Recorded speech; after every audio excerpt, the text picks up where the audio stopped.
Yeah, I know what you're thinking. You can get a job in the Middle East simply by trying or by magic, through others or by fluke. Remember that competition is everywhere. Some here, some there, but bam! Loy Machedo is the best.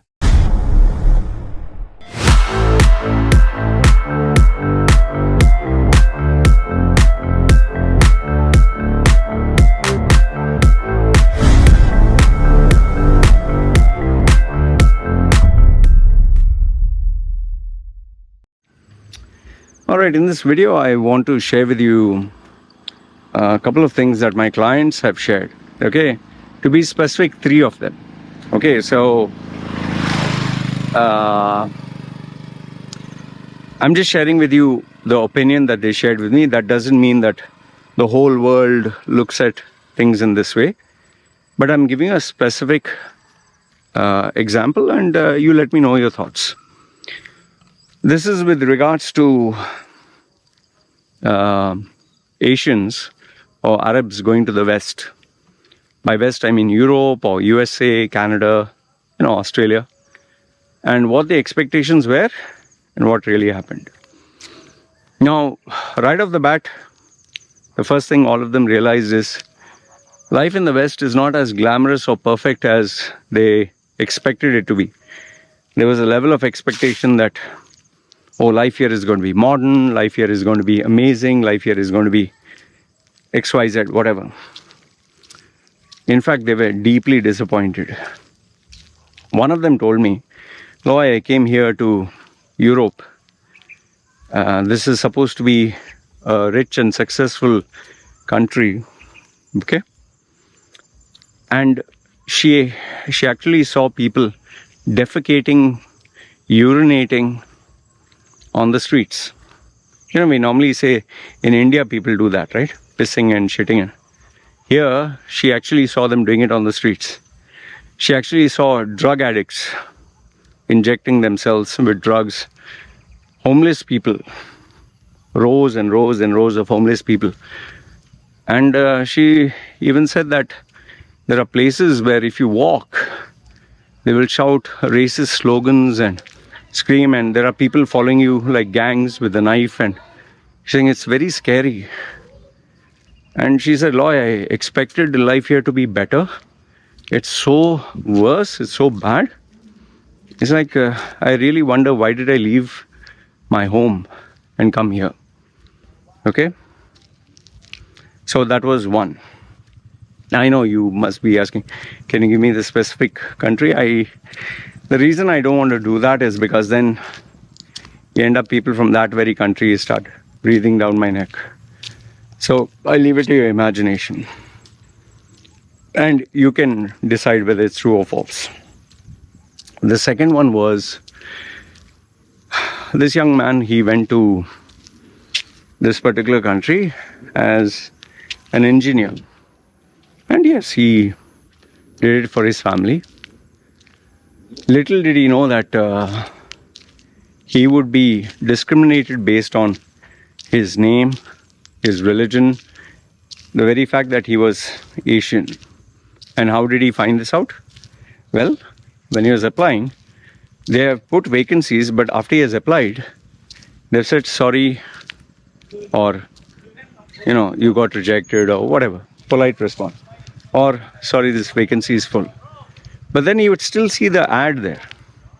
So what he finally decided, smart guy, he created with a local name, okay, change nationality, change everything, saw which colleges are apt over there, okay.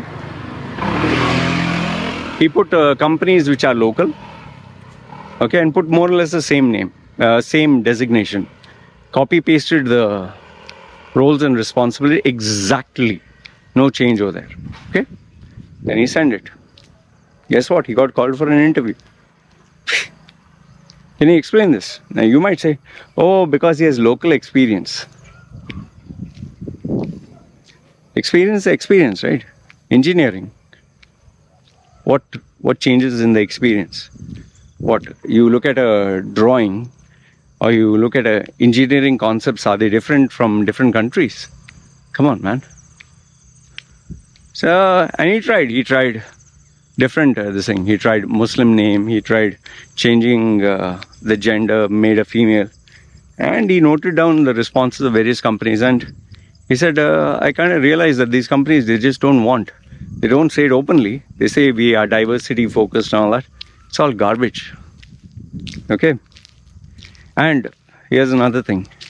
Where he lives with his family in an apartment.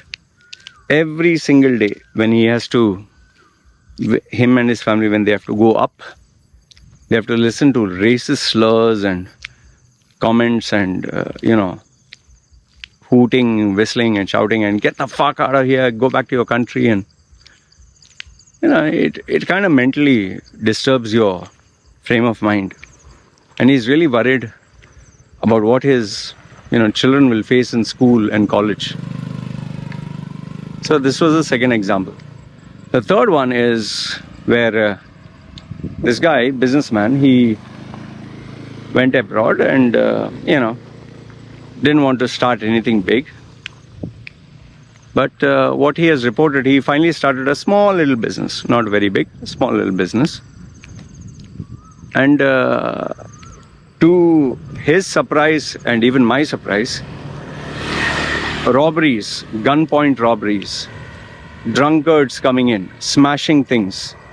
And in fact, when he tried to confront one guy who tried to take things, a young boy, the police, it seems they put the case on him that he was harming a minor and this and that. He's saying, I got in so much legal trouble. He's saying it's safer for me to allow them to rob my store than to do anything about it. In fact, he said, there's so many gang fights happening outside my store, and he's saying, I'm so afraid. In fact, he's already thinking of selling off his business, and he's like, it's an absolute nightmare. Absolute. So, I just gave you 3 examples. In fact, people have sent me videos requesting me not to share. But the ones I can share, okay, which are like openly shared on their public platform, they said you can share this. You would see people standing like zombies and totally drugged up to their, gills. And you really wonder, what the fuck is this here? Anytime you see a video of a foreign country, you'll always see the best sides to them. You'll see parks, you'll see business people, you'll see business cars, like whether it's Dubai or any country, they'll always show you the best of the best. That's why even when a delegation visits a particular country, the way they will show, like they literally corner off, or they have, signboards where it shows beautiful, and behind is where maybe it's ugly. Even homeless people, like even when someone visited India, they came for the, I think, G Summit or whatever. They rounded off all the beggars and everyone off the streets, and they made sure it was clean only for that.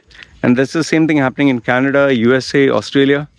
When an important delegation is coming there, they sweep the streets of all the homeless people and everything else, clean up for that particular thing. Once the VIP delegates all are gone, back to normal. So if you actually look at it, life is not all rosy. See, I'll be the first one to admit that the reason people go abroad is because they want a better life. And yes, life abroad is comparatively better than some of the countries. Okay? If you're war-torn, or if your currency value is low, or your economy is dying, yes, it's much better to go to one of these stable countries. But the point I'm trying to make here is, don't expect it to be perfect. Don't expect it to be easy for you. And don't expect it to be a cakewalk. Because there are far more harder challenges that you have not thought about. And by the time you have realized, if you keep your expectations way too high, you're going to get severely disappointed. That is why I tell people, if you're going to go abroad, think you're starting from zero. Okay? You're literally going to start from scratch, zero. And from zero, you have to build your way up. and mentally be prepared that you'll never be accepted by them. Mostly they'll give you hard labor-based jobs or jobs which are at the lower rung of the ladder. Don't expect it you'll rise to the top. Expect secretively they'll have indifference towards you. They'll discriminate you. They will not like you. Because remember, many of them view you as a person who has taken their jobs and they're not very happy about it. Would you be happy if someone took your job? No. And if suppose you find out, okay, people of a particular nationality or particular ethnic origin or country, these immigrants, they are replacing you because they are asking for cheaper salaries and priorities being given to them. Of course you'll not like it. Who would like it? So remember, all these factors come into play. So don't expect life to be a bed of roses. Don't think life is going to be easy. And expect a tremendous amount of challenges. Okay, just keep that in mind. Like I said, I'm not saying that the West is a bad place. The reason why we have the highest number of immigrants going to USA, I think Indians itself is 4 million, the highest outside India. Why do they go there? Yeah, they want a better life. They want lesser competition, lesser, better facilities. Now, it need not be that what they're expecting they'll actually get, but it's far more better than what it was. But don't expect it to be a cakewalk. Don't expect life to be super easy. Maybe it's going to be more tougher and harder. That is why I tell people, when you go there, first 5 years, you're going to struggle your ass off, man. You'll even wonder, why the hell did I come here? First 5 years. After that, when you become a citizen, next 5 years is you setting up yourself. So overall, 10 years of your life you have to dedicate. Then you'll be a citizen, then you can start your life. And maybe then you'll realize, oh, okay, after all the excitement is over, the only exciting thing is you get visa on arrival. That's all. You can travel anywhere. But apart from that, you have your day-to-day challenges. You have to meet them. So that's how life is going to be. Anyway, this is what I wanted to share with regards to my client sharing it with me. Let me know your thoughts. Do you feel what I said made sense? Am I right? Am I wrong? Agree to disagree? Feel free.